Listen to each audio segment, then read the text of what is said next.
먼저 하나님의 말씀 요한계시록 7장 3절입니다.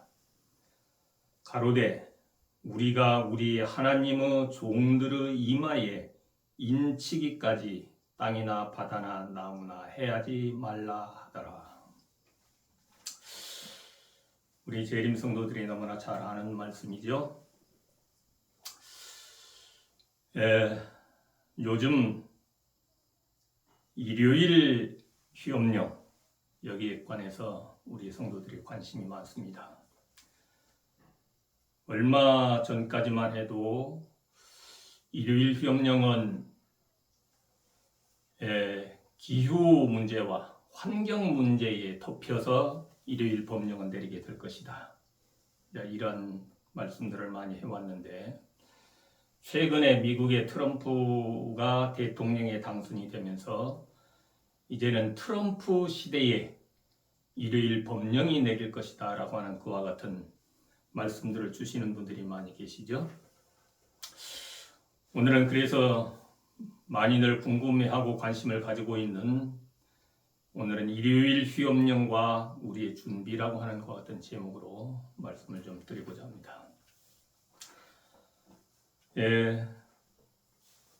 우리가 이제 방금 읽어봤던 요한계시록 7장 1절부터 나타나는 땅에 바람을 붙잡고 있는 네 천사에게 하나님께서 말씀하시기를 우리가 우리 하나님의 종들의 이마에 인치기까지는 바람이 불지 못하게 하더라. 이 바람은 무엇을 상징하는 것이냐? 그것을 대부분의 우리 성도들이 알고 있기를 증언보감하고 각시대의 대쟁투에 설명된 대로 이것은 전쟁과 재난을 상징한다. 이렇게만 알고 계시지만 증언보감 5권에서 우리에게 말씀하시기를 이 바람은 일요일 법령, 짐승의 표를 상징하는 것으로 또한 설명되어 있습니다.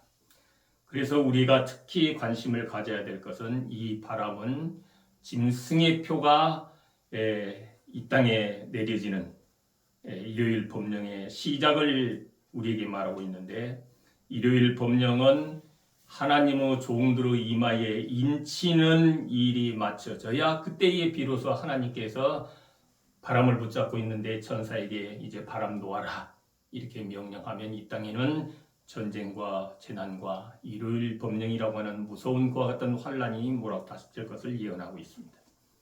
그래서 일요일 법령이 이제 얼마 안 있으면 내릴 것이다 라고 하는 이야기는 하나님의 인치는 사업이 끝날 때가 다 되었다라고 하는 것을 말씀하고 있는 것이겠죠. 그런데 예언의 신 가운데 말씀하기를 하나님의 인치는 시기는 매우 짧으며 곧 지나갈 것이다 이렇게 말씀을 하셨어요. 그러면은 하나님께서 바람을 놓아라 이렇게 천사들에게 명령을 해야 비로소 이 땅에는 일요일 법령이 내리게 될 것인데 그러면은 하나님께서 왜 일요일 법령이라고 하는 그와 같은 바람이 불도록 허락을 하시느냐 이것을 먼저 우리가 아는 것이 중요한 문제겠죠. 일요일 법령 단도직입적으로 이야기한다라고 하면은 일요일 법령은 곡식과 가라지를 분리하기 위한 하나님의 방법입니다. 조금 구체적으로 말씀을 드리겠습니다. 우리 이제 제7일 안식일 예수 재림교회 탄생을 보면은 영감의 교훈에 말씀한 대로 인류를 취급하시는 하나님의 방법은 동일하다. 그렇게 말씀을 하셨죠. 그런데 이제 1844년 재림운동이 일어날 때에 하나님께서 천사를 보내서 윌리엄 밀러에게 성경을 연구하고 깨닫도록 하셨는데 결국은 성소가 정결하게 함을 입으리라 라고 하는 그 말씀에 대해서는 하나님께서 깨닫게 안 하시고 그냥 놓아두었더니 그냥 윌리엄 밀러가 자기 생각대로 이 말씀을 해석하기를 이것은 예수님의 재림이다 이렇게 해석을 했죠. 그런데 예언의 신은 말씀하시기를 잘못 이해하도록 하나님께서 놓아두셨다 이렇게 설명을 하고 있어요. 심지어는 어떤 표현이 있는가 하면 제일 처음에 1843년이라고 예언 해석을 했었는데 하나님께서 당신의 손으로 1844년을 덮으셨다 이렇게 하셨거든. 그래서 1843년이 지나가면서 실망하고 낙담한 그들에게 비로소 덮었던 손을 열어서 보여주셨다. 그래서 그때 다시 깨달은 것이 1844년이다. 이렇게 했단 말이에요. 그러면은 하나님께서 왜 그렇게 잘못 이해하도록 놓아주셨는가? 이것이 하나님의 뜻이었는데 하나님께서는 곡식과 가라지를 분리하는 하나님의 방법이었다라고 설명을 하고 있습니다. 그러면은 우리가 다시 한번 돌이켜 생각을 해보면 재림을 기다리던 사람들이 실망하고 낙담해서 그러고 있을 때에 많은 사람들이 그들을 비난하고 조롱하는 일이 있었습니다. 우정노, 자네 나보고 천국 가자 하더니 자네도 아직 못 갔는가? 혹시 몇 사람이라도 갔어? 예수님이 언제 또 온대야? 예수님이 오기는 오는 거야? 오기는 뭘 와, 예수님이. 우리가 죽으면은 그냥 영원히 천국 가는 거야. 예수님이 재림한 그것은 아무 소용없는 이야기야. 이렇게 이제 어떠한 그와 같은 비난과 조롱과 거기에 대한 다른 어떠한 같은 이슬 같은 것들이 뒤섞이면서 많은 혼란이 있었지요. 그럴 때에 하나님께서 정말로 하나님께 의탁하고 하나님의 말씀을 연구하는 신실한 백성들에게 하늘 지성소를 보여주셨고 지성소에 있는 하나님의 계명을 보게 하셔서 그때부터 하나님의 계명을 지키는 백성이 이 땅에 출현한 것이 우리가 아는 대로 여자의 남은 자손 제7일 안식일 예수 재림교회인 것을 우러납니다. 그러면은 제7일 안식일 예수 재림교회의 정체성은 뭐냐? 요한계시록 12장 17절에 말씀한 대로 여자의 남은 자손은 첫 번째 하나님의 계명을 지키는 자들이에요. 하나님의 계명을 지키는 자들. 그러면은 제7일 안식일 예수 재림교회가 지금까지 하나님의 계명을 지켜야 되고 우리는 하나님의 품성으로 변화되어야 된다라고 하는 그와 같은 기별을 전한 것이 잘못이었느냐? 성경은 분명히 말씀하기를 여자의 남은 자손은 하나님의 계명을 지키는 자들이라고 말씀하셨기 때문에 그 부분에 대해서는 아무런 잘못이 없죠. 그러나 잘못 이해했다라고 하는 부분은 어떤 부분인가 하면은 그러면은 우리가 어떻게 하면은 하나님의 계명을 지킬 수 있으며 하나님의 성품으로 변화될 수 있는가 하는 그와 같은 부분에 대해서 잘못 이해하도록 하나님이 놓아주셨다라고 앞에 1844년에 있었던 그와 같은 하나님의 방법과 동일한 그와 같은 역사가 있을 것이라고 그렇게 생각을 합니다. 그러면은 지금까지 하나님의 계명을 지키는 그와 같은 일들이 가르치는 일들이 잘못되었다라고 비난하는 일이 재림운동이 일어났을 때처럼 있을 것을 또한 인류를 취급하시는 하나님의 방법은 동일하게 나타난다. 근데 이제 요즘에 최근에 와가지고 일반 우리 평신도들이 그렇게 주장을 한다라고 하면은 어쩌면은 그냥 하나의 이설이다 이렇게 생각하고 넘어갈 수 있지만은 그러나 어떠한 신학자가 그것을 주장한다라고 하는 것은 그것은 엄청난 일이고 이것은 만약에 하나님의 계명을 우리는 지킬 수 없다라고 주장을 한다라고 할 것 같으면 그것은 그 지금까지의 가르침에 대한 정면적인 도전이고 하나님의 말씀에 대한 부정입니다. 하나님의 계명을 우리는 지킬 수 있는 것이냐? 지킬 수 있느냐? 지킨다고 할 것 같으면 어떻게 하면 지킬 수 있는 것이냐? 최근에 와서 그런 주장을 하는 우리 학자가 있죠. 하나님의 계명을 우리는 지킬 수 없다. 그래서 지금까지 하나님의 계명을 지켜야 된다라고 강력하게 말씀하시는 그와 같은 목사님에게 그러면은 당신은 하나님의 계명을 100% 순종하고 지키느냐? 그렇게 물어봤더니 나도 다는 못 지키고 있다. 그러면은 당신도 못 지키면서 왜 남에게 계명을 지켜야 된다라고 자꾸 주장을 하고 강조를 하느냐? 이렇게 말한다라고 하는 것은 곧 그 사람을 비난하는 것이요. 그것은 그러면은 한 사람이라도 계명을 제대로 지키고 품성 변화된 사람 한 사람이라도 봤느냐? 그런 사람 한 사람도 없지 않느냐? 저도 그런 말을 들은 경험이 있어요. 우리는 하나님의 계명을 지켜야 되고 하나님의 품성으로 변화되어야 된다라고 하는 것을 말씀을 드렸더니 그렇게 한 사람 한 사람이라도 되고라고 하는 그와 같은 강력한 주장을 하는 그와 같은 사람도 제가 만나봤습니다. 그러면은 하나님의 계명을 우리는 지킬 수 없으니까 그냥 지킬 수 없는 것이다. 하나님께서 여자의 남은 자손은 하나님의 계명을 지키는 자라. 그래서 계명을 지켜야 된다라고 하는 것을 깨닫고 탄생된 여자의 남은 자손이 제7일 안식일 예수 재림교회인데 우리는 하나님의 계명을 지킬 수 없다라고 주장을 한다라고 하면은 그것은 더 이상은 여자의 남은 자손이 아닌 겁니다. 여자의 남은 자손은 하나님의 성경 말씀과 예언의 신을 통하여서 주신 대로 하나님의 계명을 지키는 자들이죠.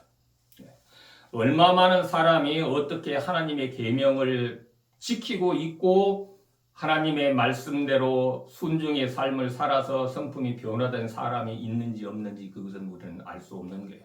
하나님께서만 판단하실 수 있고 사람의 마음을 읽으실 수 있는 분은 하나님이시지 우리 사람이 사람을 판단할 수는 없는 것이다. 그런 이야기예요.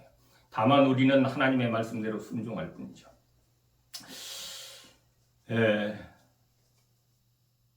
말씀을 연구하면서 보니까 어제 안식일날 하늘로부터 온 신학과 아래로부터 온 신학이라고 하는 제목의 그와 같은 주제를 공부를 했었어요.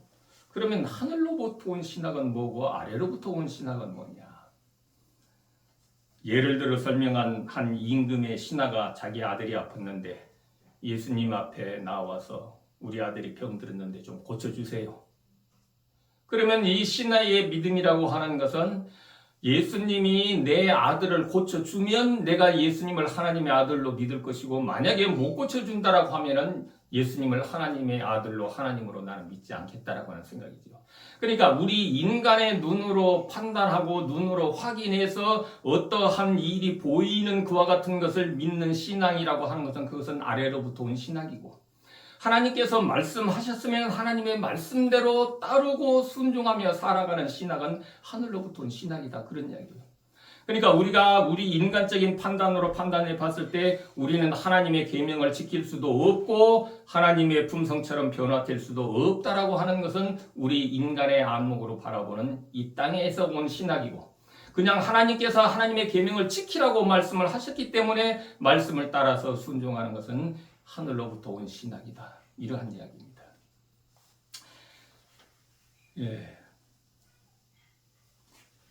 예수님께서 마태복음 19장에 보면은 어떤 한 부자 관원이 젊은 청년이 예수님 앞에 나와가지고 선생님 내가 무엇을 하여야 영생을 얻을 수 있겠습니까? 그렇게 물어봤죠. 그랬더니 예수님께서 말씀하시기를 마태복음 19장 17절에 네가 생명에 들어가려면 계명들을 지켜라. 다른 말로 말하면 네가 영생을 얻고 싶냐? 하늘에 가고 싶냐? 그렇다라고 할 것 같으면 너는 계명들을 지켜라. 그래서 여기에서 영생을 얻는 조건으로 하나님의 계명을 지켜야 된다라고 하는 것을 강력하게 예수님께서 말씀하셨어요. 근데 실물교훈 391쪽에 보면은 이렇게 그 부분을 설명을 하고 있는데 그리스도께서는 율법의 요구를 감소시키지 않으셨다. 그분은 율법을 지키는 것이 영생을 얻는 조건임을 오해할 수 없도록 분명하게 말씀하셨다. 이렇게 설명하셨습니다. 그러니까 우리가 영생을 얻는 것은 하나님의 계명을 지키는 조건이라고 하는 것을 여기에서 분명하게 우리에게 설명을 하고 있죠. 그러면은 잘못 오해하면은 안식일 교회는 계명 지켜서 구원 얻으려고 하는 교회구나. 이렇게 오해할 수가 있는데 여러분 우리가 잘 이해를 해야 될 필요가 있는 부분이 무엇인가 하면은 하나님의 계명은 하나님의 품성의 사본이다. 이렇게 설명을 하고 있죠. 다른 말로 말하면 사본이라고 하는 것은 원본과 내용이 동일합니까? 내용이 원본과 동일한 것이 사본이에요.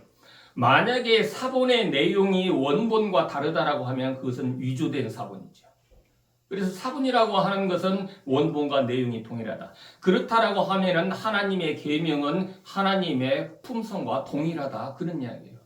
그러니까 하나님의 품성이 나타나는 것이 하나님의 계명이에요. 그러니까 하나님의 계명을 지켜야 된다, 율법을 지켜야 된다. 그 말은 다른 말로 바꾸어 말한다라고 하면은 너희는 하나님의 품성을 지켜야 된다. 그 말과 동일한 말이다. 그 말이에요.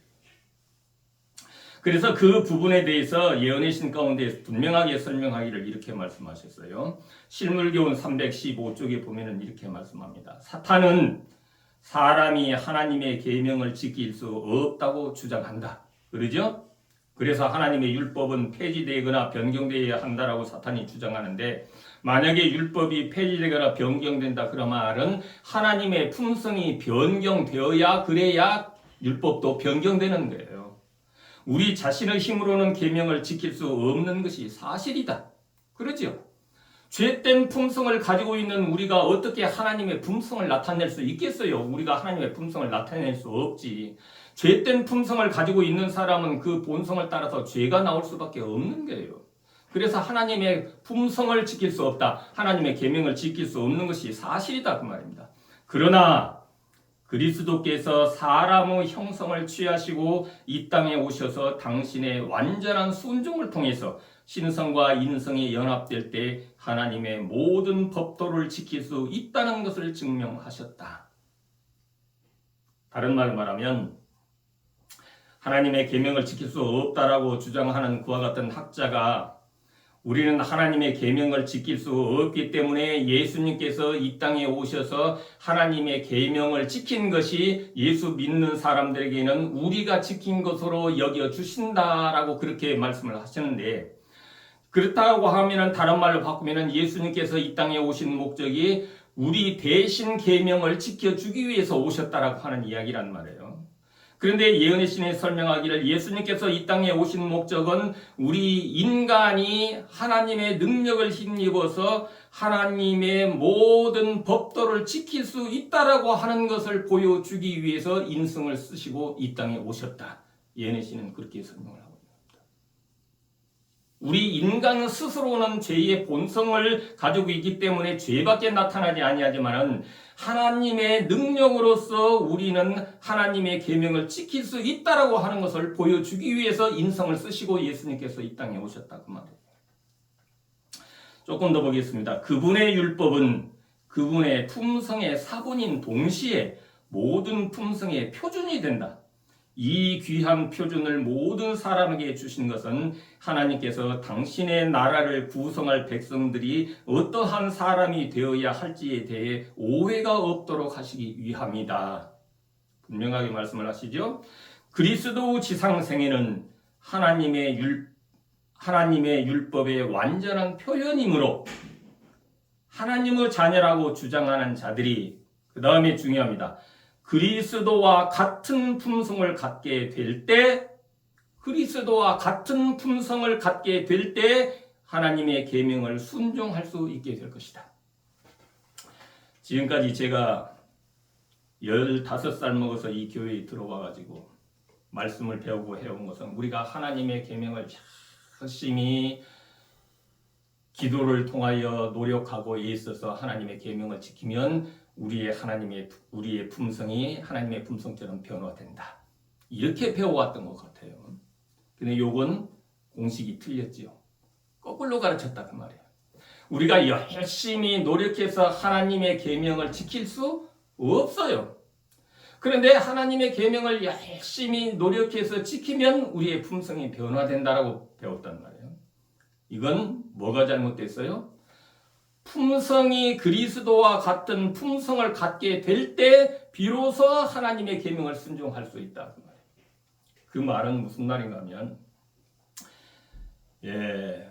하나님의 계명은 하나님의 품성의 사본이라고 했지만 다른 말로 바꿔서 예를 든다라고 하면 하나님의 계명은 하나님의 품성의 열매입니다. 그죠? 열매는 그 나무가 어떠하느냐에 따라서 어떤 열매가 열리는 거예요. 좀 그렇게 설명을 해본다라고 하면 하나님께서 아담을 창조하셨을 때에 아담의 품성을 감나무로 창조하셨어요. 그러니까 감나무에서는 감이 저절로 열려요. 이게 그 사람의 품성의 열매예요. 그래서 아담과 하와는 하나님의 계명이 생활 속에서 열리는 그와 같은 삶을 살았다 그 말이에요. 그런데 죄가 마음속에 들어오면서 감나무는 제거되고 뭐가 생겼는가 하면 고염나무가 자라나기 시작했어요. 고염나무가. 그랬더니 뭐가 열리는가 하면 고염이 열리는 거예요. 당연히 그러죠. 고염나무에서는 고염이 열리고 감나무에서는 감이 열리는 것이죠. 그런데 계명을 열심히 우리가 순종하여 지키면은 우리의 품성이 변화된다라고 하는 것은 무엇과 같은가 하면은 고염나무가 열심히 노력해서 고염이 열리지 않냐고 감이 열리면은 그 고염나무가 감나무로 변한다. 이런 이치하고 똑같은 거예요. 그건 도저히 있을 수 없는 일이지요. 고염나무가 아무리 노력하고 애쓴다고 한들 어떻게 감이 열리겠어요. 아무리 노력해도 고염밖에 안 열리는 것이지. 그래서 우리의 품성을 가지고 아무리 노력해봐도 고염밖에 안 열려요. 그랬더니 이제 뭐라는가 하면은 지금까지 노력하고 있었던 사람들이 우리는 계명 못 지킨다. 이렇게 이제 포기하는 상태에 이르렀다고 말이죠. 그래서 실망하고 낙담했단 말이에요. 우리의 품성은 변화될 수 없는 것이다. 이런 상황이 이르렀죠. 1844년에 예수님의 재림을 기다리던 사람들이 실망하고 낙담하듯이 그런 상황이 왔단 말이에요. 그러면은 우리가 어떻게 하면은 감이 열릴 수 있는가 하는 것은 뭔가 하면은 나무가 바뀌면 돼요. 나무가 고염나무를 제거해 버리고 감나무가 심겨지면은 감은 저절로 열리게 된다. 이것이 우리의 품성의 나무가 고염나무가 제거되고 감나무로 변화되면은 감은 열리게 되는 거예요. 이것이 바로 그리스도와 같은 품성을 갖게 될 때 하나님의 계명을 순종할 수 있게 될 것이다라고 하는 설명인 거예요. 그러면은 우리는 어떻게 고염나무인 품성을 가지고 있는 우리가 어떻게 감나무의 품성으로 변할 수 있느냐? 예수님께서 이 땅에 오셔서 십자가에 죽으신 목적이 왜 십자가에 죽으셨느냐? 십자가에 죽으신 목적이 보통 우리가 생각하기를 대속 제물로 그래서 우리의 죄를 대속해서 속죄 제물이 돼서 주시고 오셨기 때문에 우리가 예수를 믿으면 우리의 죄는 다 이미 용서되었다 십자가에서. 그런데 증언복음 2권 209쪽에 보면은 그 부분에 대해서 뭐라고 설명을 했느냐? 죄의 용서만을 초래하기 위하여 예수께서 돌아가시지 않으셨다. 죄의 용서를 위해서 죽으셨어요. 그런데 그것만이 목적이 아니란 말이에요. 그 다음에 중요한 것은 그분은 우리의 죄를 제거해 버릴 뿐만 아니라 우리의 본성을 회복시키고 아름답게 만들고 우리의 모든 못난 것들을 다시 하나님 앞에 서기에 적합하게 하기 위해서 무한한 희생을 치르셨다. 이렇게 설명합니다. 그러니까 예수님의 죽으심의 목적이 뭔가 하면 우리가 흔히 이야기하는 칭의와 성화예요. 칭의와 성화는 하나입니다. 믿음과 행함이 하나이듯이 칭의와 성화는 하나예요. 행함 없는 믿음이 죽은 것이라고 설명이 되어 있잖아요. 그렇죠. 행함이 없는 믿음이 무슨 소용이 있겠어요. 그게 무슨 믿음이겠어요. 다른 말로 말해서 칭의라고 하는 것은 성화 없는 칭의라고 하는 것은 무의미한 것이다. 그 말이에요. 칭의만 얻어가지고 우리가 칭의로서 뭘 있는 것이냐. 그 칭의 속에는 성화가 나타나 있다. 그 말이죠. 금방 우리가 증언복음 2권에서 말씀을 살펴본 대로 예수님께서 우리의 죄의 용서를 위해서 죽으셨지만 그 다음에 중요한 것은 우리의 마음 속에 있는 품성 속에 있는 죄를 제거해버리고 품성 속에 있는 죄를 제거해버린다. 그 말을 다른 말로 설명하면 고염나무를 제거해버리고 고염나무 제거해버리고 다시 감나무를 심으신다. 그 말이에요. 그게. 그래서 우리의 본성을 회복시킨단 말이에요. 그 목적을 위해서 예수님께서 죽으셨다. 그래서 우리의 품성 속에 있는 죄가 제거되고 우리의 본성이 회복되는 것이 성화잖아요. 그래서 칭의 속에는 성화도 함께 있어서 칭의와 성화는 하나다.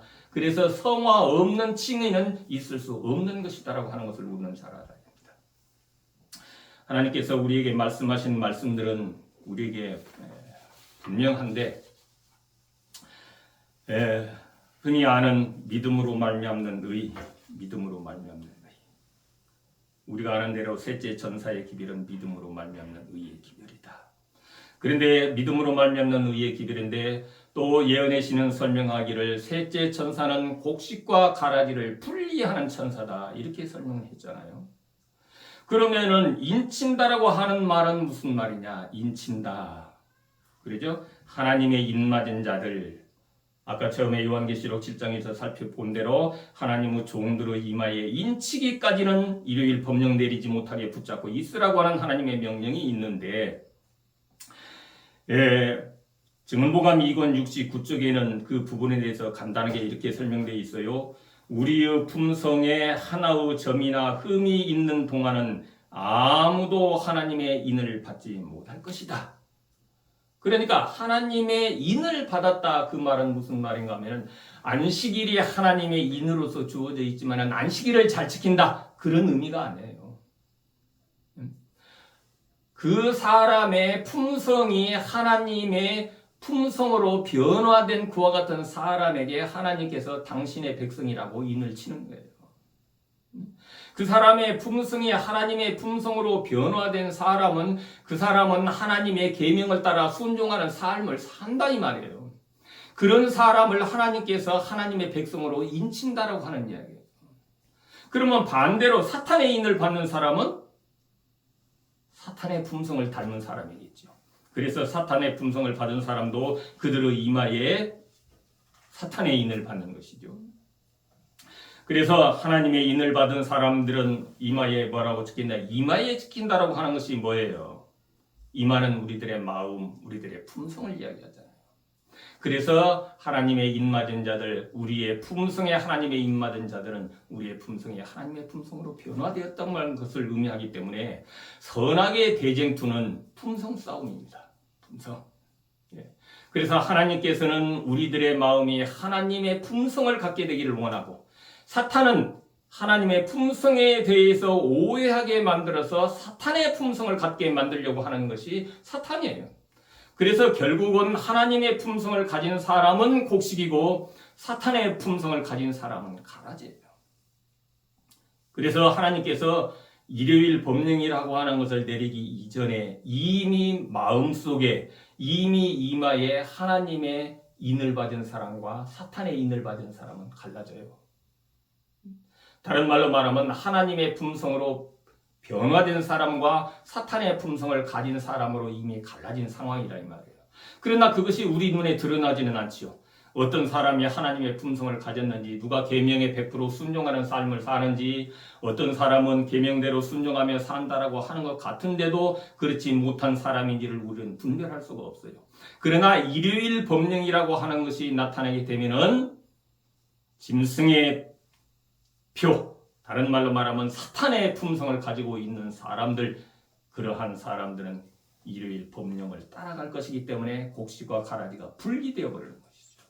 그래서 결국은 하나님께서 일요일 법령을 허락하시는 것은 눈에 보이지 않게 이미 마음속에 하나님의 인맞은 그와 같은 백성과 사탄의 인맞은 백성들을 눈에 보이는 상황으로 분리시키는 것이 일요일 법령을 허락하시는 하나님의 목적이란 말이에요. 그러면은 우리가 셋째 천사의 기별은 하나님의 믿음으로 말미암는 의의 기별이라고 그랬는데 셋째 천사의 기별의 마지막 제14장 12절을 살펴보면 성도들의 인내가 여기 있나니 저희는 하나님의 계명과 예수 믿음을 지키는 자니라. 하나님의 계명을 지키는 자예요. 성도는 하나님의 계명을 못 지키는 자가 아니에요. 하나님의 계명을 지키는 자예요. 근데 하나님의 계명을 어떻게 지킬 수 있느냐? 그들은 예수 믿음을 통해서 하나님의 계명을 지킬 수 있는데 예수 믿음이라고 하는 것은 예수님께서 우리의 품성을 하나님의 품성으로 변화시킬 수 있다라고 하는 능력이 그분에게 있다라고 하는 것을 믿는 믿음을 예수 믿음이라고 한다. 이렇게 예언의 신은 설명을 하고 있죠. 그래서 예수님께서 우리의 품성을 하나님의 품성으로 변화시켜 주었을 때에 비로소 우리는 하나님의 계명이 나타나는 품성의 열매가 나타나는 삶을 살 수 있다. 그래서 계시록 14장 12절에 믿음으로 말미암는 의의 기별은 하나님의 능력으로 말미암아 우리의 품성을 하나님의 품성으로 변화시키시는 예수 그리스도께서 십자가의 희생을 통하여 이루신 그리스도의 의를 믿음으로 말미암아 우리의 본성이 회복되는 그와 같은 하나님의 역사가 일어나므로 우리가 하나님의 계명을 지킬 수 있는 품성으로 하나님의 품성을 가지고 그 열매가 나타나는 그와 같은 사람이 이게 성도다. 이것을 믿는 게 믿음으로 말미암는 참된 믿음으로 말미암는. 그래서 우리가 하나님의 계명을 지킬 수 있는 것은 오직 믿음으로 말미암아 예수님께서 십자가의 죽으심을 통해서 우리의 죄를 용서하고 우리의 죄를 제거해버리고 우리의 본성을 회복시키기 위해서 죽으셨다라고 하는 것을 믿는 믿음을 가지고 그분에게는 그런 능력이 있어서 우리의 품성을 당신의 품성과 같이 변화시킴으로 말미암아 하나님의 계명을 순종할 수 있는 사람이 되도록 해 주시겠다라고 하는 그 약속을 믿는 믿음으로 말미암아 우리가 의롭게 되기 때문에 셋째 천사의 기별은 참된 믿음으로 말미암는다. 우리가 이렇게 설명을 하고 있는 것이잖아요. 그러면 하나님의 계명을 우리는 지킬 수 없고 예수님께서 계명을 지킨 것을 우리가 지킨 것으로 간주해 준다라고 하는 것은 다른 말로 말하면 예수님의 재림이라고 하는 것은 이 땅에 없고 우리 죽으면은 그 영혼이 천국 간다라고 하는 그와 같은 영혼 불멸에 관한 사상이 예수님의 재림에 관한 소망을 물타버리듯이 결국은 하나님의 계명을 지키는 백성으로서 하나님의 인맞은 백성으로 우리가 영생을 얻을 수 있는 그와 같은 삶을 살아가야 되는데 그와 같은 믿음에 대해서 물타기하는 사단의 그와 같은 술책에 미혹된 그와 같은 발언들이다. 그렇게 생각을 합니다. 그 주장하는 성경절로서 로마서 5장을 설명을 하고 있는데 로마서 5장 19절에 말씀하기를 한 사람의 불순종으로 말미암아 죄가 세상에 들어오고 한 사람의 순종으로 말미암아 의에 이르게 되었느니라 하는 여기에서 한 사람 예수 그리스도의 순종으로 우리가 의롭게 된다라고 하는 것은 그분이 계명을 순종함으로 말미암아 우리에게 의롭게 된다라고 하는 그와 같은 말씀이 아니고 여기에서 말하는 순종이라고 하는 것은 로마서 5장 1절부터 쭉 살펴보면은 이삭이 아버지 아브라함의 말을 따라 결국은 아버지 아브라함이 이삭한테 말을 했죠.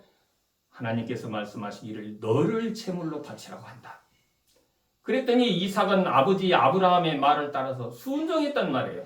아버지에 대해서 반항을 하거나 도망을 하거나 그런 것이 아니라 자기 자신을 아버지께서 하나님 앞에 제물로 드리도록 순종했단 말이에요. 그런 순종, 예수님께서는 이 땅에 오셔서 십자가에 죽기가 싫으셨지요. 그래서 그런 기도를 드리셨잖아요. 아버지 할만하시거든 이 잔을 내게서 지나가게 하옵소서.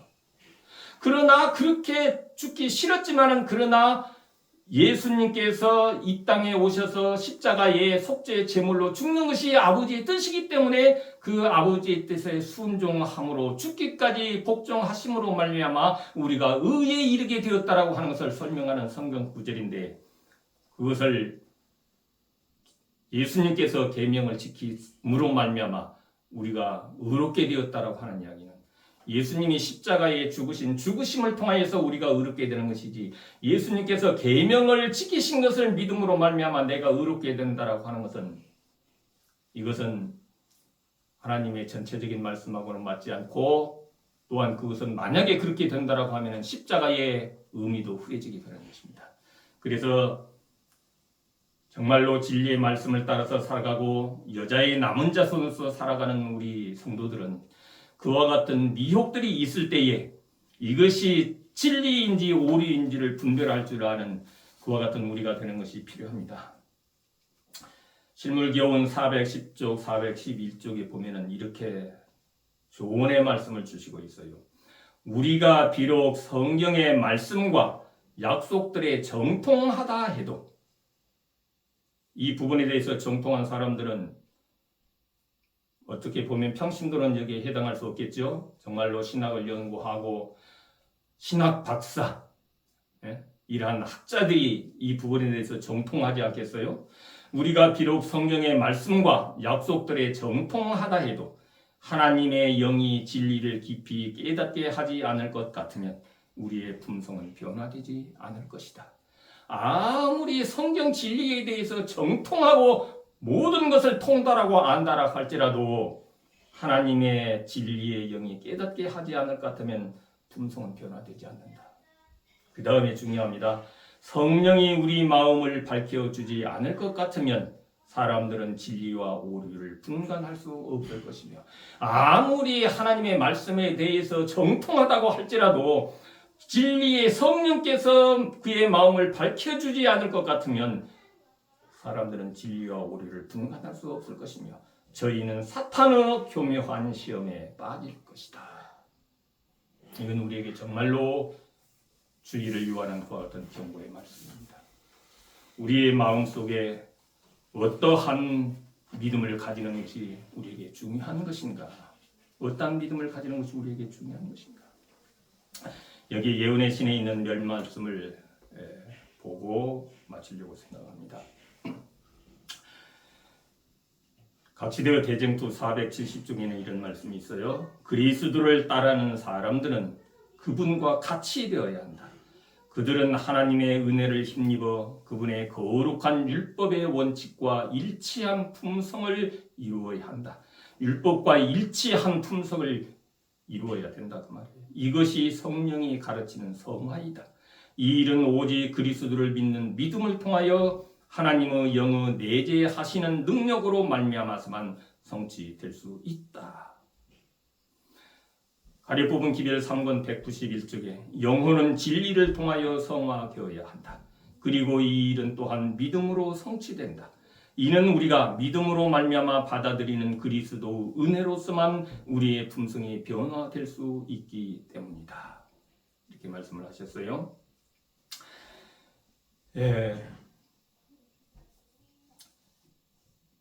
시대의 소망 763쪽에 보면 율법은 결코 변함이 없으며 인류는 이 교훈에 순종함으로써만 구원을 받을 수 있기 때문에 율법에 순종을 해야만 구원을 받을 수 있기 때문에 예수께서 십자가에 달리셨던 것이다. 우리가 율법에 순종을 못해도 예수님께서 계명을 지키셨고 예수님께서 거룩하게 사셨기 때문에 예수 믿는 사람은 예수님께서 그렇게 사신 것을 우리가 사는 것으로 간주해 준 것이다라고 할 것 같으면 예수님께서 십자가에 안 죽으셨다 그 말이에요 결국은. 그래서 예수님께서 십자가에 죽으신 목적을 우리는 분명히 알고 깨달을 때에 하나님의 은혜와 하나님의 사랑을 우리는 깨달을 수 있게 될 것입니다. 실물교훈 69쪽에는 이렇게 말씀하셨어요. 그리스도의 품성이 그분의 백성들 속에 완전하게 재현될 때에 그분은 당신의 것을 찾으시려고 이 땅에 강림하실 것이다. 사람들 마음속에 하나님의 품성이 재현될 수 없고 하나님의 계명을 지킬 수 없다라고 결론을 내린다라고 할 것 같으면 예수님께서 이런 말씀을 주실 이유가 없는 것이죠. 우리 사랑하는 여자의 남은 자손된 백성들은 이 땅에 일요일 시험령이 언제 내릴 것인가? 그것이 중요한 것이 아니라 진정 우리가 일요일 시험령이라고 하는 문제를 바라보면서 우리가 준비되어야 될 것은 우리의 품성이 하나님의 품성으로 변화되는 것입니다. 우리의 품성이 하나님의 품성으로 변화될 때에 비로소 우리는 하나님의 계명에 순종할 수 있는 사람이 되는 것이고 우리는 하나님의 인맞은 백성들이 될 거예요. 그래서 그와 같은 하나님의 인맞은 백성, 하나님의 종들의 이마에 인치는 사업이 끝나는 그때에 하나님께서 이 땅에 바람 놓으라고 하는 그와 같은 명령이 내리게 되는 이 땅에는 일요일 법령이 내리게 될 것입니다. 그래서 우리에게 가장 중요한 것은 우리의 품성이 하나님의 품성으로 변화된다라고 하는 것은 내가 죄인이라고 하는 것을 깨닫고 하나님 앞에 가까이 나아가는 것이 필요하겠죠. 내가 죄인이라고 하는 것을 깨닫지 못하는 그와 같은 사람들에게 하나님께서는 능력을 할 수가 없는 거예요. 정말로 날마다 하나님 앞에 나아가는 그와 같은 삶을 살아가는 사람은 예수님께서 이 땅에 계실 때에 두 사람의 비유를 통해서 우리에게 말씀하셨는데 두 사람이 기도로 올라갔는 성전에 올라갔는데 한 사람은 바리새인이요 한 사람은 세리라. 바리새인은 생각하기를 나는 율법 잘 지키고 있어. 나는 아무런 죄가 없어. 그래서 하나님 앞에 감사할 것뿐이야. 그런데 세리는 죄인이라고 하는 것을 깨달아요. 그러면 우리가 정말로 하나님의 품성으로 변화된 사람이 바리새인이냐? 그렇지 않다는 이야기죠. 늘 세리처럼 나 자신은 죄된 그와 같은 본성을 가지고 있고 그 본성이 늘 살아나서 하나님 앞에 죄짓된 우리들의 모습으로 늘 세리와 같은 심정으로 하나님 앞에 나가는 그와 같은 신앙의 삶을 살아가는 그와 같은 사람들이 결국은 하나님께서 당신의 능력을 통하여 하나님의 품성으로 우리를 변화시켜 주실 것이고, 그러므로 말미암아서 우리는 하나님의 품성의 열매인 하나님의 계명에 순종하는 삶을 살아감으로 말미암아 하늘에 갈 수 있는 성도로서 그와 같은 준비된 삶을 살아서 우리 모두가 하나님의 축복된 그와 같은 백성들로 우리가 늘 기쁨을 누리는 삶이 살게 되기를